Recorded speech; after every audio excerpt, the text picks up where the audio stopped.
É o professor Carlos. Estamos aí numa aula, né? Vamos falar hoje sobre periodização da história. Uma aula aí mais voltada, né, pro Enem. Então, pessoal, queria passar para vocês algumas coisas, né, antes da gente começar, de fato. A primeira questão da periodização da história. Existe a periodização clássica, que é essa que a gente vai colocar aí, a mais aceita, digamos assim, mas existem outras formas também de periodização histórica, tá? Essa periodização clássica que eu falei são os 5 períodos históricos: pré-história, idade antiga, idade média, idade moderna e idade contemporânea. Mas existem outros períodos também. Como eu já falei para a maioria dos meus alunos, geralmente eu falo, né, na primeira aula, pessoal aí dos pré-vestibulares que eu dou aula, pré-vestibular comunitário, militar, já devem ter assistido, eu já devo ter falado isso para eles, mas eu gostaria de falar dos principais motivos pelos quais nós estudamos história. Toda a primeira aula eu falo isso, mesmo as aulas voltadas para o Enem. Então, tem vários motivos pelos quais nós estudamos histórias. Eu vou elencar alguns que é uma consideração particular minha, mas tem outros também. O primeiro motivo pelo qual nós estudamos história é porque nós somos seres humanos. Em que sentido? Vamos pegar aí dois animais bem inteligentes: o golfinho e o chimpanzé. Por mais inteligentes que esses animais possam ser, na sua característica de animais, eles não estudam a sua história. Você não vê um golfinho e um chimpanzé estudando sobre seus antepassados.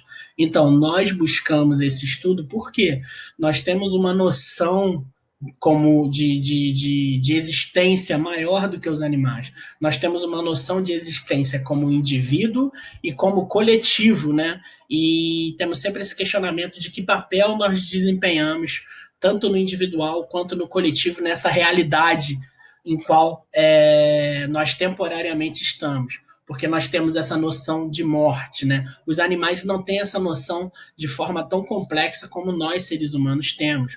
Então, nós temos essa noção de passado, presente e futuro de uma maneira que nenhuma outra criatura nesse planeta tem. Assim sendo, nós estudamos esse nosso passado, presente, e fazemos projeções para o futuro. Então, motivo número 1, porque nós somos seres humanos. Motivo número 2, pelo qual nós estudamos história. Pode ser até parecer clichê, né? Eu não gosto de falar muito frases clichê, mas essa frase tem que ser falada. Um povo que não estuda o seu passado está fadado a repeti-lo, pois ela é uma frase real e, de fato, nós precisamos estudar o nosso passado. Tem um jornalista antigo, que eu não me lembro o nome, o professor Marco Antônio Villa cita muito ele. Esse jornalista, ele dizia que o brasileiro, né, de 15 em 15 anos, ele esquece o que aconteceu nos últimos 15 anos. Ou seja, passaram 15 anos, ele esqueceu o que passou. Passam mais 15, ele esquece o que aconteceu nos últimos 15. E assim vai. Parece brincadeira, mas isso é muito sério, né? Porque um povo que esquece a sua história está fadado a repeti-la. Nós não podemos esquecer coisas como, por exemplo, o nazismo, as guerras, a escravidão. Então, nesse sentido, o estudo da história é muito importante. Terceiro motivo, na minha concepção, um dos principais, se não o principal. Nós estudamos história por quê? Para entender o passado, estudamos o passado para compreender o presente e fazer uma projeção para o futuro. Em que sentido? Vocês nunca sabem nada sobre mim.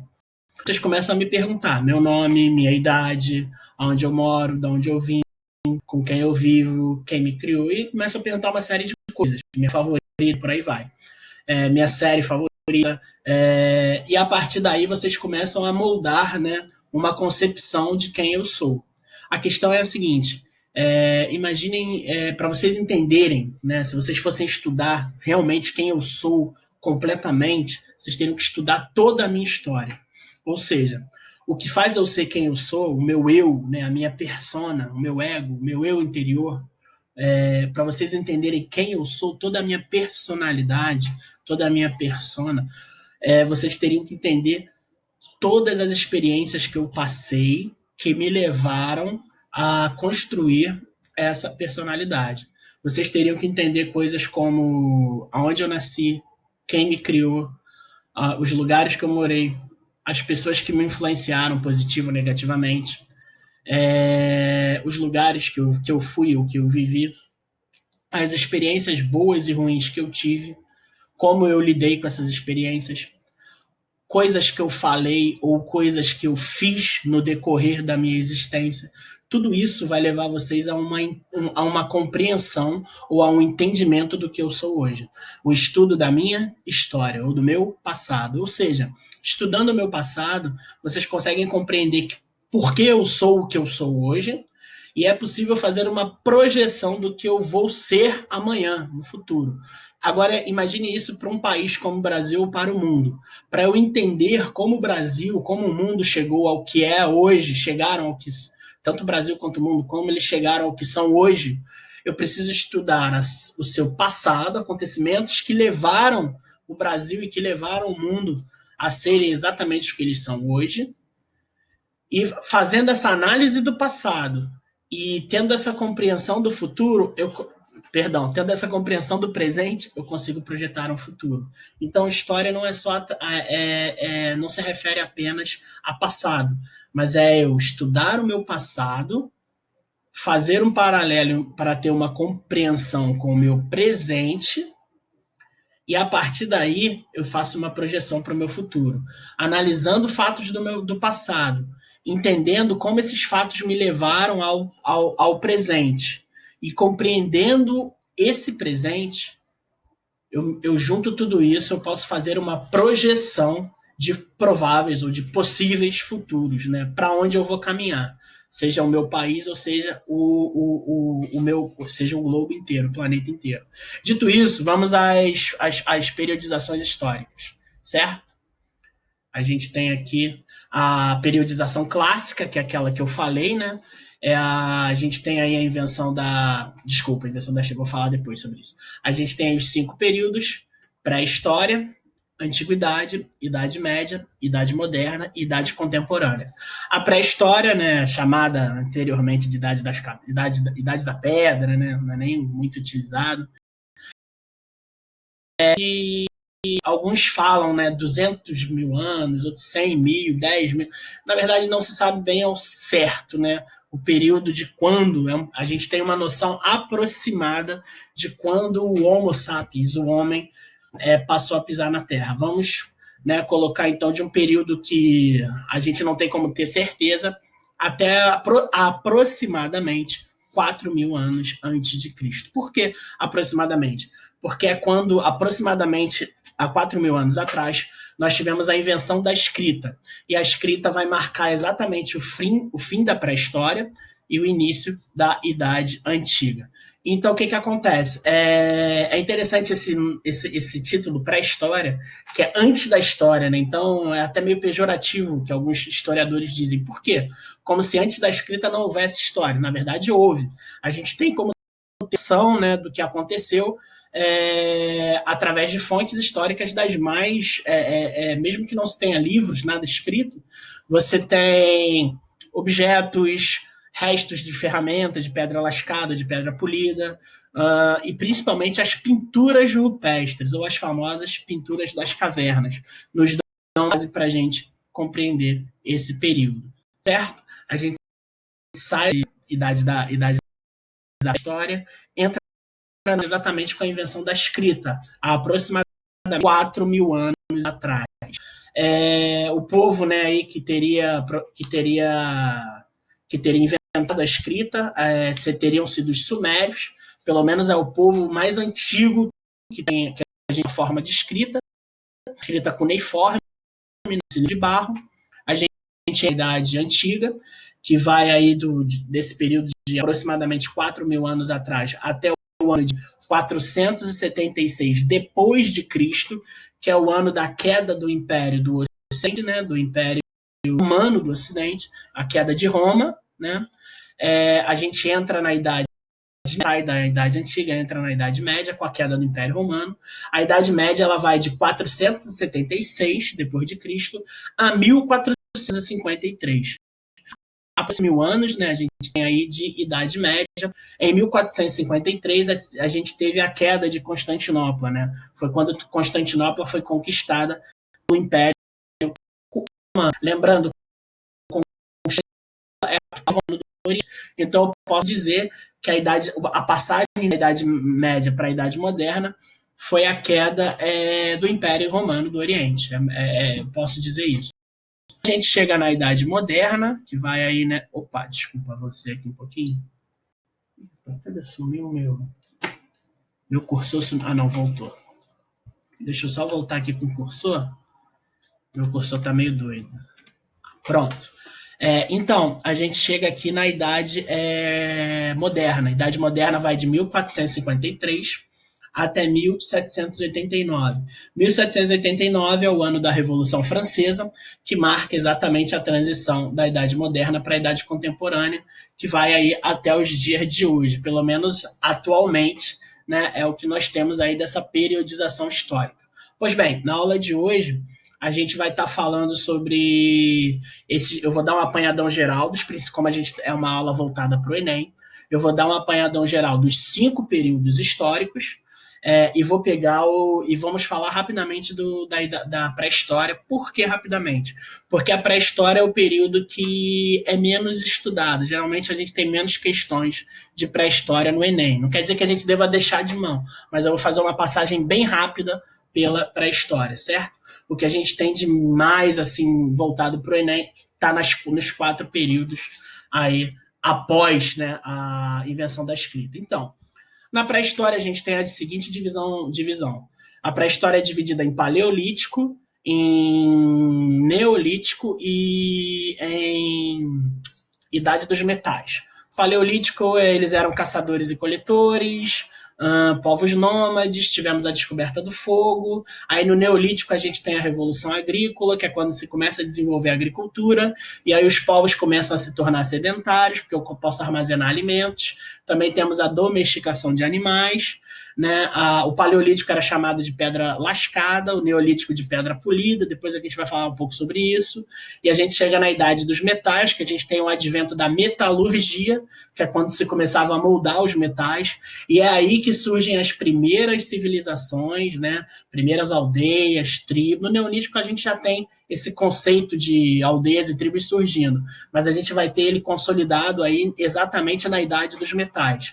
Quando tem o surgimento das primeiras civilizações, a gente tem aí também o surgimento da propriedade privada, surge o conceito de Estado, né? As primeiras regras e leis. A primeira lei que a gente tem é o Código de Hammurabi, que já está na Idade Antiga, mas a gente tem o primeiro conjunto de leis, de regras, digamos assim, de hierarquia na pré-história. A gente chega na Idade Antiga, a Idade Antiga geralmente a gente coloca em Idade Antiga Oriental e Ocidental, né? A Idade Antiga aí do Oriente a gente pode analisar os povos da Mesopotâmia, temos os principais que geralmente se falam, os sumérios, o primeiro e o segundo Império Babilônico, que são os períodos diferentes. O primeiro Império Babilônico é o dos Amoritas, do Código de Hammurabi. O segundo império já é bem mais à frente com o Nabucodonosor, né? Com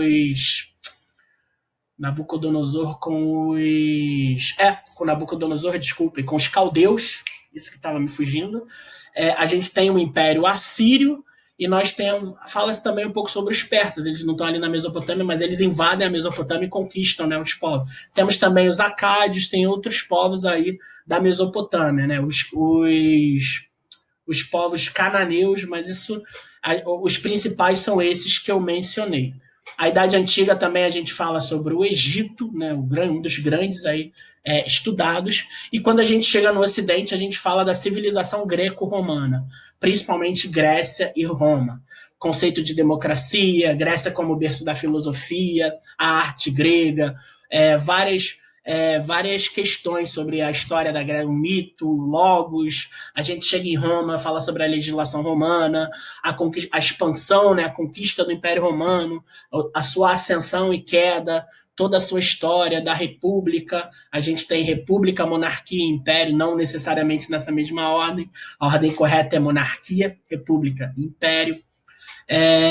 Aí a gente sai da Idade Antiga, entra na Idade Média, cujos principais assuntos são feudalismo, que é o sistema, né, o modelo político-econômico da época.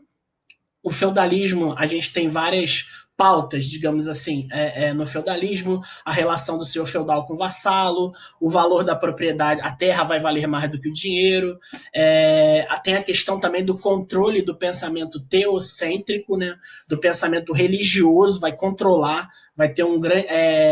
a gente vai ter, assim, se na antiguidade a gente tinha toda aquela arte grega, filosofia, literatura, todas essas áreas, né? Arte, filosofia, ciência, cultura, literatura, música, tudo isso vai estar controlado pelo pensamento religioso na Idade Média. Por isso que muita gente dizia que era a Idade das Trevas, né? Porque não podia avançar nessas áreas. Na verdade, a gente tem um conceito de que houve avanço. Só que ali, todas essas áreas da filosofia, da ciência, da arte, da cultura, elas estavam presas ao pensamento religioso, ao pensamento teocêntrico, né? Então a igreja vai ter muito poder nesse período. Aí a gente tem as cruzadas, a peste negra, o enfraquecimento da igreja, o surgimento das monarquias absolutistas, e aí a gente sai da Idade Média e entra na Idade Moderna, né? Aí a partir do ano de 1453, quando a gente está vendo o auge do absolutismo, a gente vê o surgimento da burguesia já no final da Idade Média, a gente tem o surgimento da burguesia, a gente tem a formação dos primeiros estados, né, na Europa, estados pautados aí, onde a política, né, eles vão estar centralizados na figura do rei, né, no absolutismo. A gente vai ter o período das grandes navegações, que surgem aí no final do século XV, né? 1492 a gente tem Cristóvão Colombo chegando na América, 1498 Vasco da Gama contorna o Cabo o Cabo da Boa Esperança, 1500 a gente tem Cabral chegando no Brasil, e as grandes navegações dão início à prática do mercantilismo, tem a colonização, uma série de fatores também na Idade Moderna. A gente tem o Renascimento, que é exatamente, né, se na Idade Antiga a gente tinha esse florescimento das artes, da cultura grega e da cultura greco-romana. Na Idade Média isso vai ser deixado de lado, e todas essas áreas, né, arquitetura, pintura, as artes... Deixa o meu mouse tá horrível, cara. Deixa eu voltar aqui um pouquinho. Deixa eu ver se eu consigo botar uma coisa aqui para melhorar um pouquinho meu mouse. Agora melhorou. Então, a gente tem... Só que ele some de vez em quando. Deixa eu tentar arrumar só alguma coisa aqui pro meu mouse. Dar um pause aqui rapidinho, pessoal. Bom, agora já tô com o pad aí, acho que a coisa melhorou um pouco. Então, pessoal, o que eu estava falando exatamente em relação às... Deixa eu voltar um pouquinho aqui. Em relação à periodização histórica, né? Na Idade Moderna, a gente tem o Renascimento, que é exatamente quando as artes, a filosofia, a ciência, a cultura, a música, a literatura, essas áreas, elas estavam presas pelo pensamento religioso, né? Aqui na Idade Média, a gente tem esse rompimento, então a gente tem o renascimento dessas áreas todas, que agora estão se libertando do pensamento religioso, e a gente tem também o iluminismo, que começa a questionar o absolutismo, até que a gente chega aí no auge, que é a Revolução Francesa, que marca já o início da Idade Contemporânea, que é a idade que até o presente momento nós vivemos, né? Idade Contemporânea nós temos o século XVIII, final do século XVIII, século XIX, temos as revoluções, a segunda revolução industrial, o auge, né, da segunda revolução industrial, temos os processos de proclamação de independência e abolição da escravidão também no século XIX. Nós temos aí algumas guerras e alguns conflitos nesse tempo. Nós temos também o surgimento do capitalismo tal qual nós o conhecemos, embora os historiadores coloquem o surgimento do capitalismo lá no mercantilismo. Então, assim, com a Revolução Industrial temos um liberalismo econômico que vai produzir, né, um fluxo migratório das pessoas do campo para as cidades, onde vão ser instaladas as fábricas. Esse liberalismo econômico vai produzir uma desigualdade social, que vai acabar levando à contestação desse sistema, né, capitalista. Aí vem Karl Marx com o socialismo, e vem outros movimentos também, Bakunin com o anarquismo. Temos uma série de movimentos políticos e ideológicos. temos grandes filósofos também agindo nessa área. A gente pode falar sobre Hegel, tem também Nietzsche, vai surgir um grande... temos também o surgimento da sociologia, né, um aí considerado talvez o pai da sociologia, Augusto Comte. Temos várias figuras nesse período surgindo. E aí a gente entra no século XX também, vamos ter os dois conflitos mundiais, Primeira Guerra Mundial, o período entre guerras, na qual a gente destaca a crise de 29 e a ascensão de regimes totalitários, como o nazismo e o fascismo, que são responsáveis diretos pela Segunda Guerra Mundial. Acaba-se a Segunda Guerra Mundial, quando a Alemanha, que era o inimigo em comum, foi derrotada. A gente vê os dois protagonistas da Segunda Guerra, que saem como protagonistas, né, que são Estados Unidos capitalista e União Soviética socialista, entrando numa guerra psicológica de nervos, chamada de Guerra Fria. A Guerra Fria, a gente tem um panorama aí, poderia falar uma série de coisas. Guerra da Coreia, a gente tem Guerra da Coreia, Guerra do Vietnã, tem a crise dos mísseis, Revolução Cubana, isso tudo no apanhado aí na década de 60 e 70, as ditaduras, né, que vão ter aí na América Latina. Nós temos também as guerras de 80, Guerra Irã-Iraque, a invasão da União Soviética ao Afeganistão, aí até a gente chegar à queda do Muro de Berlim em 89 e a dissolução definitiva da União Soviética, fazendo com que os Estados Unidos se tornem, né, a potência econômica até o período atual. Claro que a gente tem outros elementos, como tem a criação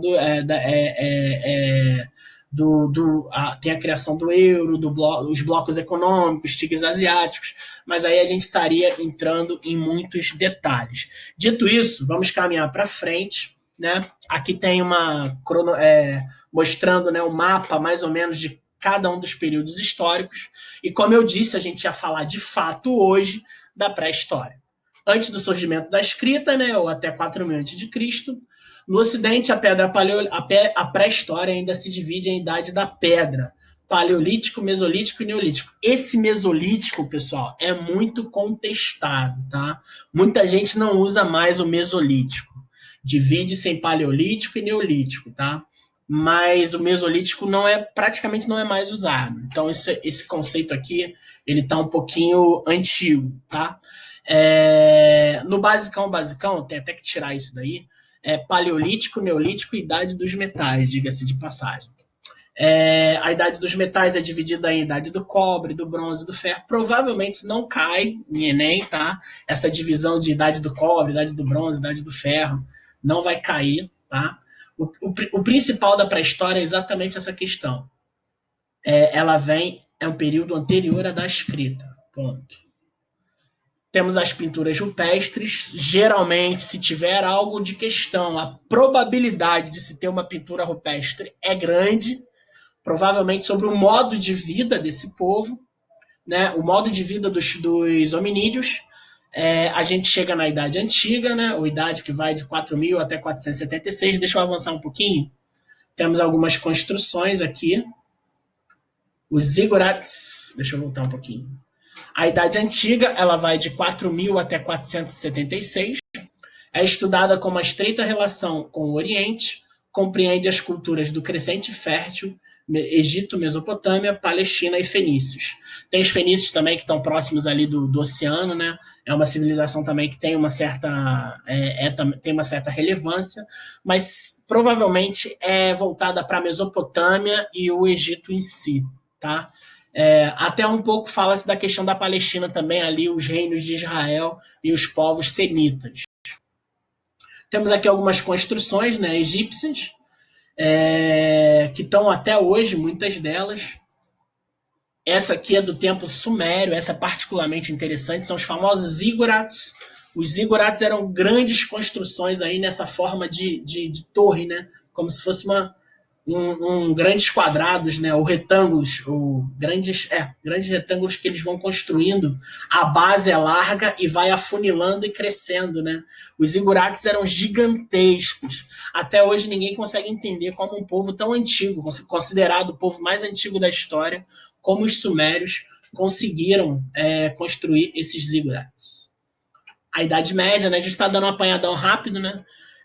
também chamada como História Medieval, compreende de 473 até 1453, conforme eu já disse, né, quando Constantinopla foi conquistada. É o feudalismo. Idade Média, não se fala de Idade Média sem falar de feudalismo. O que é o feudalismo? Basicão do feudalismo. Sistema político e econômico baseado na relação do senhor feudal com o vassalo. Todo feudalismo é pautado na relação do senhor feudal com o vassalo. A gente vai ter uma aula sobre feudalismo mais específica, que a gente aprofunda mais, de uma maneira que geralmente não se aprofunda na sala de aula, para vocês terem uma compreensão melhor do feudalismo. Tem o modelo aí de um feudo, como funcionava, né, o feudo. Aqui tem o palácio, tem onde eu não estou vendo a vila, né, porque tá muito a imagem está muito, mas geralmente no feudo você tem o palácio, os campos onde eles trabalham, você tem algum pomar em algum lugar, você tem uma igreja, estou tentando localizar aqui a igreja também, mas não estou conseguindo. Talvez seja isso aqui, ó, a igreja. E você tem várias. Na verdade, os feudos eles variavam de tamanho, né? De acordo com a posse do senhor feudal. Um feudo poderia ser gigantesco, ou mesmo o senhor feudal poderia ter vários feudos, dependendo do limite, né, do seu poder. E a Idade Moderna, né? A Idade Moderna compreende 1453 até 1789, quando eclodiu a Revolução Francesa. Aí tem uns elementos interessantes. A invenção da imprensa, bem lembrado, isso é muito importante. Descobrimentos marítimos é exatamente as expansões marítimas, as grandes navegações, com destaque aí para Portugal e Espanha, que a gente vai aprofundar. Renascimento, a produção do capitalismo, tudo isso a gente vai trabalhar também. Revolução Francesa, né? Já tenho até um vídeo gravado sobre a Revolução Francesa. Devo estar postando ele aí no YouTube, conforme a gente for chegando lá. Tem a queda da Bastilha, da Revolução Francesa, tem vários elementos, né? O período do terror, a divisão dos jacobinos e girondinos, o uso da guilhotina, os ideais da Revolução Francesa, né? De igualdade, liberdade, fraternidade, que ficam, não o radicalismo, mas o que fica da Revolução são os ideais, tem uma forte influência no mundo ocidental, inclusive no Brasil, o Brasil que proclama a república, as elites, né, principalmente militares, eles eram pautados pelo positivismo do Augusto Comte e eles eram pautados também pelos ideais da Revolução Francesa. A Idade Contemporânea, que a gente falou, que engloba todo esse período aí de Revolução Industrial, tecnologia, consolidação do capitalismo, os grandes conflitos, que seriam a Primeira e a Segunda Guerra Mundial. Aqui a gente tem, né, na Guerra Fria, a corrida espacial, o homem chegando à Lua. Temos várias corridas armamentistas ao longo da Primeira e da Segunda Guerra. O nazismo de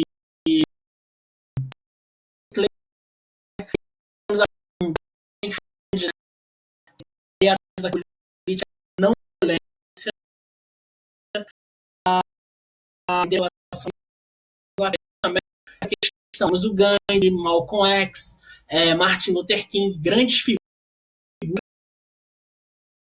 pelos direitos civis para todos aí meados do século XX. Isso também tem uma conotação importante. Os homens das cavernas, aí agora é o período de fato que a gente vai estar vendo hoje, né? Aí um retrato, né, uma imagem bem do modo de vida dos homens das cavernas. Dica para a galera do Enem. Período, o que pode vir a cair desse período? Alguma coisa relacionada à pinturas rupestres que vai estar relacionada ao modo de vida deles. É o modo de vida ou aquela periodização que eu falei, paleolítico, neolítico e idade dos metais. Essa provavelmente alguma coisa. 90% de que vai cair, se cair algo, é algo sobre o modo de vida dos homens das cavernas, né? Ou dos hominídeos, certo? Aquela divisão que eu falei para vocês, o paleolítico, né, idade da pedra lascada. Por que pedra lascada? Que eles batiam a pedra uma na outra para fazer ferramentas e a pedra ficava cheia de lascas, né? Então eram ferramentas assim bem rudimentares, bem primitivas, digamos assim. Encerramos por aqui. Engraçado, eu tinha mais coisas. Bom, mas eu vou só falar então. A gente chega no. Deixa eu só voltar aqui. Aqui. A gente chega na pré-história, né? Na idade da pedra, não, desculpem. Sai do período paleolítico, entra no período neolítico, né? que é exatamente quando a gente tem o descobrimento da agricultura. Muita gente diz que a agricultura foi descoberta provavelmente por uma mulher, não se sabe ao certo, mas é bem provável que tenha sido por uma mulher, pois as mulheres geralmente trabalhavam com essa coleta, né, de alimentos. E após o descobrimento da agricultura, o ser humano, isso é muito importante, o ser humano deixa de se tornar nômade e passa a se tornar sedentário. Por quê? Antigamente eles tinham que seguir o fluxo migratório dos animais que eles caçavam, o ser humano. Então ele estava sempre em movimento. Isso para o contexto daquela época, imagina mulheres, crianças, idosos, né, tendo que estar sempre levantando acampamento e se deslocar. Era uma vida muito difícil. A partir do momento que eu me torno sedentário, fico no mesmo lugar, todo o modo de vida da humanidade é pautado a partir do sedentário. Todo mundo mora em um lugar. São poucas as pessoas, militares, pouquíssimas as profissões, provavelmente menos de 1% da população fica se deslocando, é nômade. A gente tem basicamente todo mundo conhecido, Ocidente e Oriente, é pautado em você viver ali no seu entorno, né, se mudando uma ou duas, três vezes ao longo da vida. As pessoas vivem geralmente no mesmo lugar. Então esse sedentarismo ele vai pautar os moldes da sociedade até os dias de hoje.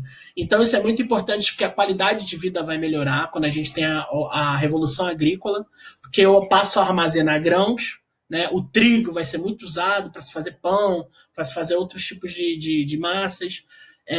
A gente vai ter também outros grãos, né? Vai milho, vamos ter milho, mandioca, ervilha, várias outras coisas vão ser plantadas. E também é muito importante a domesticação dos animais. Que a partir daí a partir do momento que eu domestico os animais, eles não só vão ajudar na caçada, mas também vão fornecer carne, vão fornecer couro, vão fornecer lã, vão fornecer leite, ovos. Então, quando eu não tiver mais aqueles animais quando eu tiver no inverno, onde não tem mais, quando eles eram caçadores e coletores, né? Quando eu chego no inverno, não há mais o que colher e a caça se torna muito difícil. A partir do momento que eu armazeno alimento, eu não preciso necessariamente depender da caça.